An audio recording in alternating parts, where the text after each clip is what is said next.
और पहला जो हमारे पास क्वेश्चन है इसका जो पार्ट ए है, ठीक है, इसके बहुत सारे पार्ट हैं बी सी डी और ई। तो पार्ट ए को हम सॉल्व करने जा रहे हैं। इसमें क्वेश्चन क्या है, फाइंड दी एचसीएफ। एचसीएफ का मतलब होता है highest common factor of the following monomials bye completing the table. ठीक है, आप देखें हमने कल भी कुछ एक्सरसाइज जो की थी पिछली, हमने उसमें स्टडी किया था कि बाइनोमियल क्या होता है, ट्राइनोमियल क्या होता है, और इसमें एक चीज आ गया मोनोमियल क्या होता है। देखिए मोनो का मतलब होता है वन, ऐसी वैल्यू जिसमें एक टर्म हो। ठीक है, अब बाइनोमियल क्या होता है जिसमें दो टर्म्स हो, और ट्राइनोमियल क्या होता है जिसमें तीन टर्म्स हो। ठीक है, अब टर्म से क्या मुराद है, देखें ये जो एक वैल्यू दी हुई है ये एक ही वैल्यू है। इसी तरह कॉमा ये दूसरी वैल्यू, इसमें भी देखें एक ही टर्म है। आप सोच रहे हो कि यहाँ पर तो तीन चार लिखी हुई है। टर्म से मुराद जैसे ये देखें, मैं इसकी एग्जांपल दे देता हूँ। यहाँ पर अगर हम बोले एक दो और ये तीन टर्म्स है, इसमें टर्म अलग हो जाती है एक साइन के साथ। अब आप ये नहीं कह सकते कि 5 और x ये दो है, बल्कि ये एक ही टर्म है। इसी तरह ये एक टर्म है, तो यहाँ पर तीन टर्म है। जबकि ये जो क्वेश्चन वन का जो ए पार्ट है इसमें देखा जाए तो एक ही टर्म है, ये एक टर्म है, फिर कमा ये दूसरी वैल्यू आ जाती है, तो इसमें भी एक ही टर्म है, इसलिए इनको क्या बोला गया, मोनोमियल्स। अब हमने इसका एचसीएफ फाइंड करना है। एचसीएफ के लिए हमें ये देखें कुछ बॉक्सेस बना के दे दिए गए, बड़ा आसान हो गया काम। इसमें हमने क्या करना है, जैसे ये देखें ये एक वैल्यू है और ये दूसरी है, इसके ऊपर देखिए लिखा भी हुआ है इसका नाम। अब हमने क्या करना है, एचसीएफ ऑफ न्यूमेरिकल कोफिशिएंट। अब न्यूमेरिकल कोफिशिएंट क्या होता है, ये जो डिजिट्स आपको नजर आ रहे हैं, जैसे कि ये 16 है और ये 9 है, इसका हमने एचसीएफ फाइंड करना है इस बॉक्स में। और इसमें एचसीएफ ऑफ पी, ठीक है, फिर इसी तरह एचसीएफ ऑफ क्यू और एचसीएफ ऑफ आर। ये जब हम चारों का फाइंड कर लेंगे, फिर रिक्वायर्ड एचसीएफ क्या होगा कि इन्हीं चारों को हम आपस में मल्टीप्लाई करके ये फाइंड कर लेंगे। तो अभी हम सॉल्व करते हैं, बाकी तो इजी है। ये पी क्यू आर का ये जो डिजिट्स हैं, न्यूमेरिकल वैल्यू है, इसका थोड़ा सा मैं आपको दो तरीके बताऊंगा, एक शॉर्टकट ट्रिक होगी और एक प्रॉपर मेथड होगा जिसके जरिए हम इसका एचसीएफ फाइंड करेंगे। ठीक है जी, तो अभी हम फर्स्ट ऑफ ऑल 16 और 9 का देख लेते हैं। ठीक है, या पहले ये काम करते हैं कि हम पी का देख लेते हैं। इस पीस को बात को फिलहाल छोड़ते हैं, हम देखते हैं एचसीएफ ऑफ पी। अब पी का क्या होगा जी, देखिए आपको टोटल दो वैल्यू दी है, एक ही है और एक ही है। ठीक है, इसमें आपने देखना है जो सबसे कम वाली पावर होगी। जैसे इसमें अगर देखें तो पी की पावर 3 है और इस दूसरी वैल्यू में देखें तो जस्ट पी है, तो सबसे कम क्या है, यहाँ पर 3 पी है और यहाँ पर 1 है, तो जो कम से कम है ना वो आपने कंसिडर करना है, वो एचसीएफ होगा, तो वो जस्ट पी होगा, क्योंकि पी इसमें भी है, इसमें 3 है, तो कम से कम जो है वो 1 पी है, तो ये आपका यहाँ पर आंसर आ जाएगा पी। ठीक हो गया जी। उसके बाद नेक्स्ट अगर हम आ जाते हैं एचसीएफ ऑफ क्यू। अब क्यू का क्या होगा, देखें इसमें क्यू है 1 है और इसमें क्यू जो है वो 2 है, तो कम से कम कितना जी 1 है, सो हमारे पास यहाँ पर क्यू जो है वो आ जाएगा। अब next HCF of R. R के लिए अगर आप देखें इसमें तो आर है ही नहीं, इसमें एक आर है, तो हमने देखना था जो दोनों में मौजूद हो कम से कम पे। अब देखिए इसमें तो है ही नहीं, इसमें है, तो यानी कि आर एक ऐसा है जिसमें जो कि दोनों में नहीं है। ठीक है, इसलिए फिर आर जो हम नहीं कह सकते कि कॉमन है, सो इसलिए यहां पर हम सिंपल एक लाइन लगा देंगे, इसका मतलब ये है कि आर दोनों में कॉमन नहीं है। ठीक है जी, अब आ जाते हैं न्यूमेरिकल कोफिशिएंट के ऊपर, जो कि क्या है 16 और 9। अब हमने देखना है कि 16 और 9 में इसका एचसीएफ क्या बनेगा। देखिए एचसीएफ से मुराद कि ऐसा नंबर जो इन दोनों को कंप्लीट डिवाइड कर दे। अब शॉर्टकट ट्रिक भी बताऊंगा, प्रॉपर मेथड भी मैं आपको बता देता हूं, पहले हम प्रॉपर मेथड से देख लेते हैं। तो लेट्स सपोज ये हमारे पास एक 16 है और एक 9 है। प्रॉपर मेथड क्या है कि आपने 16 के फैक्टर्स निकालना है। फैक्टर्स इस तरीके से आप देखेंगे, ये 16 निकल लिया, सबसे आपने स्टार्ट करना है 2 से। ठीक है, अब देखें 2 का टेबल इस पे जाता है तो बिल्कुल जा रहा है जी, 2 8 16 हो जाएगा, फिर इसके बाद 2 4 8 हो जाता है, और नेक्स्ट फर्दर 2 2 4 एंड 2 1। इसमें देखें 1 2 3 और 4, 2 की पावर कितनी है 4, तो ये बन जाएगा 2 की पावर 4। अब 9 का आप देख लें। ठीक है, 9 को हम यहां पर लिख लेते हैं। अब 9 पे देखें 2 से स्टार्ट लें, 2 का टेबल 9 पे जाता है, नहीं जाता, फिर 3 पर आ जाए, 3 का जा रहा है जी 3 3 9 और 3 1, तो ये 3 1 2, 3 की पावर क्या आ जाएगी 2। अब अगर मैं आपसे पूछता हूं कि इन दोनों में ऐसी कौन सी चीज है जो कॉमन है, जो इधर भी लिखी हो इधर भी लिखी हो, वो कोई चीज नहीं है, क्योंकि ये 2 की पावर 4 है और ये 3 की पावर 2 है, मतलब 2 की पावर यहां पर कोई है नहीं है, तो ये 3 की पावर 2 है जबकि इधर नहीं है, तो इन दोनों में कुछ भी कॉमन नहीं है। तो ये चीज माइंड में रखनी है, जब भी कोई दो वैल्यूज में कुछ भी कॉमन ना हो, फिर हम कह सकते हैं कि उसमें 1 कॉमन है, क्योंकि 1 का टेबल 16 पे भी चला जाता है और 9 पे भी चला जाता है। सो इन दोनों में कुछ भी कॉमन नहीं है, लेकिन हम क्या कॉमन कंसिडर करेंगे 1। ये चीज आपने माइंड में रखनी है। एक तो ये होगी प्रॉपर मेथड। अब अगर हम आते हैं शॉर्टकट ट्रिक की तरफ, तो शॉर्टकट ट्रिक हमारे पास क्या जी, एक डिजिट है 16 और एक है 9। मैं आपसे कहता हूं कि आप स्टार्ट करें 2 से। अब देखिए कोई ऐसा नंबर सेलेक्ट करना है जिसका टेबल दोनों पे भी चला जाए।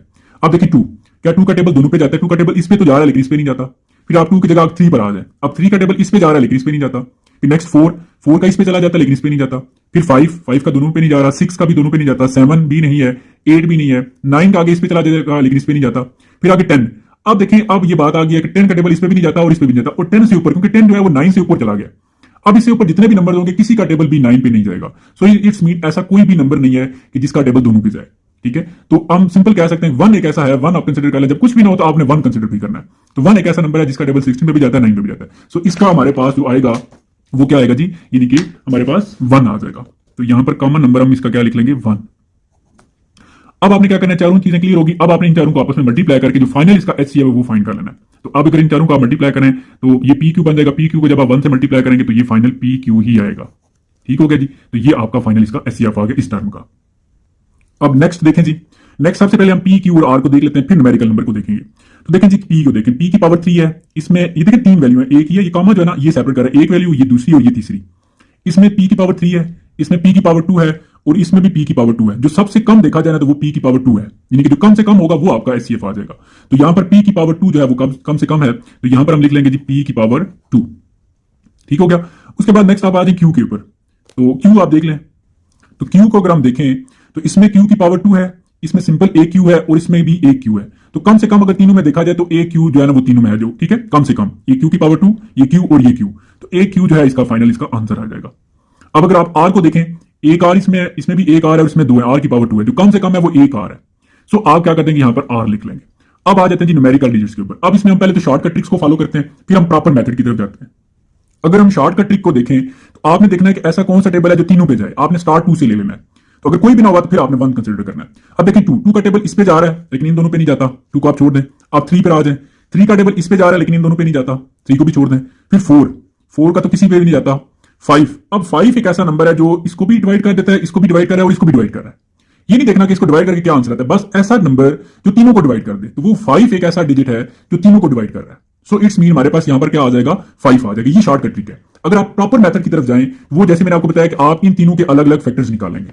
अब 10 का जैसे आप लिख लें, अब स्टार लें 2 से, तो देखें 2 का टेबल इस पे जाता है तो 2 5 10 और आगे फिर 5 जाएगा। ये 2 और 5, आप 10 में क्या लिख लेंगे जी, 2 और 5। ठीक है, इसको फिलहाल छोड़ दें। अब 5 पर आ जाए, 5 के लिए देखिए 5 पे 5 का टेबल ही जाएगा, 5 1 5, तो इसमें सिंपल 5 आ जाएगा। 15 पर आ जाए, तो 15 के लिए आपने क्या किया, देखें इस पे 2 का टेबल नहीं जाता, 3 का चला जाएगा, 3 5 15, फिर आगे 5 1 5, 3 और 5, 3 और 5। अब आपसे मैं पूछता हूं कि इनमें ऐसा कौन सा नंबर है जो इसमें भी है, इसमें भी है और इसमें भी है। तो आप बोलेंगे जी 3 एक ऐसा नंबर है, सॉरी 5 जो तीनों में मौजूद है। सो इसका HCF क्या बनेगा, 5 बनेगा। अब आप किसी भी मेथड को फॉलो करें, इसको फॉलो करें, ये शॉर्टकट ट्रिक को देखें, ये आपकी चॉइस है, क्योंकि मैंने आपको डिटेल से समझाना है। आगे जो भी आपको इजी लगता है आप उसको कर सकते हैं। सो हमारे पास यहां पर क्या आ जाएगा, 5। फिर आपने रिक्वायर्ड HCF मतलब फाइनल क्या कैसे फाइंड किया जाता है कि आपने इन चारों को आपस में मल्टीप्लाई कर लेना है। तो मल्टीप्लाई देखें, यही सारे चारों आ जाएंगे, यानी कि 5 आएगा, फिर आगे p स्क्वायर आ जाएगा और आगे q और r आ जाएगा। ये इसका फाइनल आंसर है। उम्मीद है कि आपको ये समझ आ रही होगी। अभी नेक्स्ट जो इसका पार्ट है, इसमें देखें तो 4 वैल्यूज हैं टोटल। ठीक है, ये एक, फिर कमा, ये दूसरी है, फिर ये तीसरी है और ये चौथी है। तो पहले हम p q और r को कर लेते हैं क्योंकि इजी है, जल्दी हो जाते हैं। तो देखें जी p, पहले p की पावर इसमें 4 है, इसमें p की पावर 3 है, इसमें p की पावर 2 है और इसमें p की पावर 2 है। जो सबसे कम है वो देखें क्या है, ये 4, ये 3 और ये 2 और ये 2। सबसे कम जो है वो p की पावर 2 है। सो आपका यहां पर आ जाएगा p की पावर 2। अब आप देखें q को, q इसमें एक है, इसमें भी एक है, इसमें भी एक है और इसमें q की पावर 2 है। तो सबसे कम जो है ना वो q है, सिंपल q। तो आप यहां पर q लिख लेंगे। अब r की बात आ जाती है। r देखें तो इसमें r की पावर 4 है, इसमें r की पावर 2 है, इसमें r की पावर 2 और इसमें r की पावर 4। सबसे कम देखा जाए तो वो r की पावर 2 है, तो यहां पर r की पावर 2 आ जाएगी। अब हम आते हैं जी न्यूमेरिकल्स कोफिशिएंट के ऊपर। न्यूमेरिकल कोफिशिएंट हमारे पास क्या है जी, 14 है, 28 है, 7 है और 21 है। इसमें हम दोनों मेथड्स फॉलो करते हैं, ट्रिक को भी फॉलो करते हैं जो शॉर्टकट ट्रिक है, और जो प्रॉपर मेथड है उसको भी देख लेते हैं। तो ये जो देखें, आपने स्टार्ट 2 से ले लेना है। अब देखिए 2 का टेबल क्या चारों पे जा रहा है, 2 का टेबल इस पे चला जाएगा, इस पे भी चला जाएगा, लेकिन इस पे नहीं जाता। ठीक है, तो आगे 3 का टेबल यानी कि इस पे भी अगर एक भी नंबर मिसिंग हो जाए फिर आपने उस डिजिट को छोड़ देना है, क्योंकि 3 का टेबल 7 पे नहीं जाता।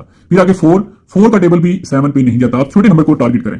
फिर आगे 5 देख लें, 5 का इस पे नहीं जाएगा।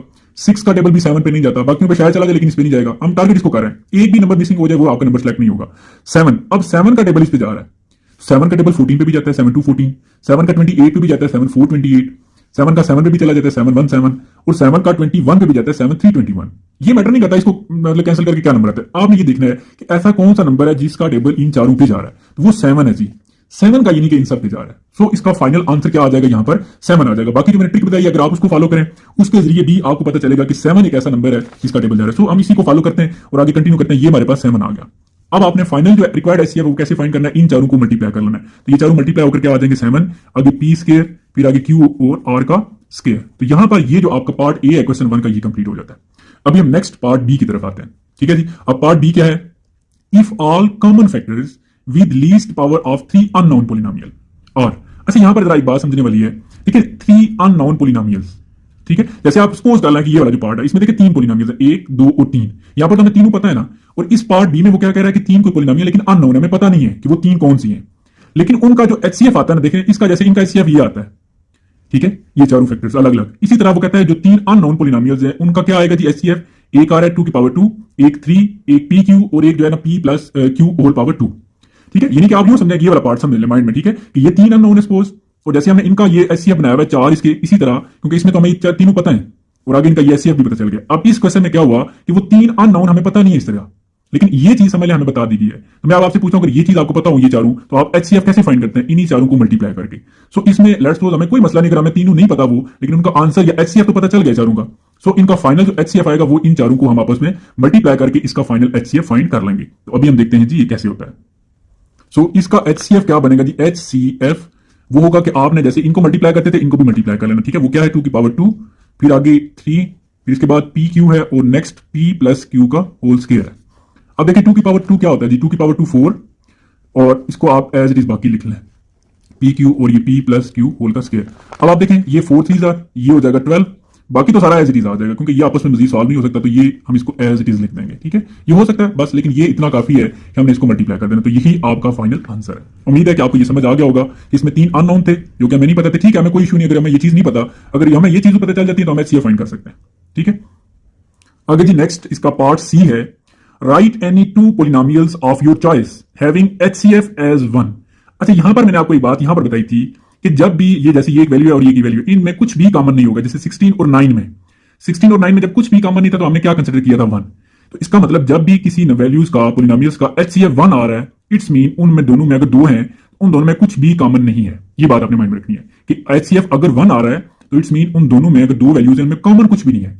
अब वो 2 वैल्यूज कौन सी हैं? जैसे यहां पर अगर हम बात करें कि जी 16 और 9 एक ऐसा नंबर है जिसका एचसीएफ 1 आता है, इसी तरह यहां पर भी हमने एचसीएफ हमें बता दिया गया 1, लेकिन 2 पोलिनोमियल हमने खुद लिखनी है। जैसे यहां पर तो पता है हमें 16 और 9, तो यहां पर कोई सी 2 हमने लिखनी है कि वो ऐसी हैं जिनका एचसीएफ क्या आता है? 1 आता है। आप अपनी चॉइस की लिख सकते हैं। अभी हम आंसर में लिख लेते हैं इसका। तो जी मैं इसमें लिख लेता हूं x plus y whole square, और दूसरी में लिख लेता हूं x minus y whole square, क्योंकि इन दोनों में कुछ भी कॉमन नहीं है। अगर लेट्स सपोज ये इसका आपका आंसर है, ठीक है? अगर मैं इसको थोड़ा सा प्रूव करना चाहूं कि कैसे इन दोनों में कुछ भी कॉमन नहीं है, जब कुछ भी कॉमन हो तो फिर हम 1 कंसीडर करते हैं। तो देखें ये जो है ना x plus y whole square, इसको हम ज्यादा से ज्यादा क्या लिख सकते हैं? ऐसे x प्लस वाई और x प्लस वाई। इसको हम लिखना चाहें तो इसको हम लिख सकते हैं x माइनस वाई और x माइनस वाई। देखिए इनमें इसमें और इसमें कुछ कॉमन है?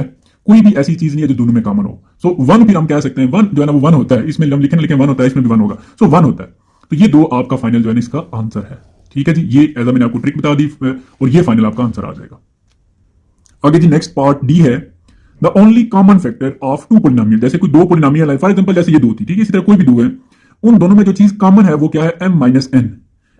And the only uncommon factor वो होता है जो दोनों में ना हो, इज वो ये है। Can you guess the unknown polynomial? क्या बता सकते हैं कि वो पोलिनोमियल क्या है? तो जी सपोज हमने बताना क्या है कि वो पोलिनोमियल क्या है। तो है तो यानी कि कोई सी 2 पोलिनोमियल, लेट्स सपोज एक हम कह लेते हैं जी ये है और सपोज ये दूसरी है। अब इन दोनों में क्या चीज कॉमन है? देखें the only common factor of 2 polynomial is m minus 1। ये कॉमन है। m माइनस 1 का मतलब ये है, कॉमन का मतलब है कि ये वाली जो टर्म है इसको मैं लिख देता हूं कि ये कॉमन है।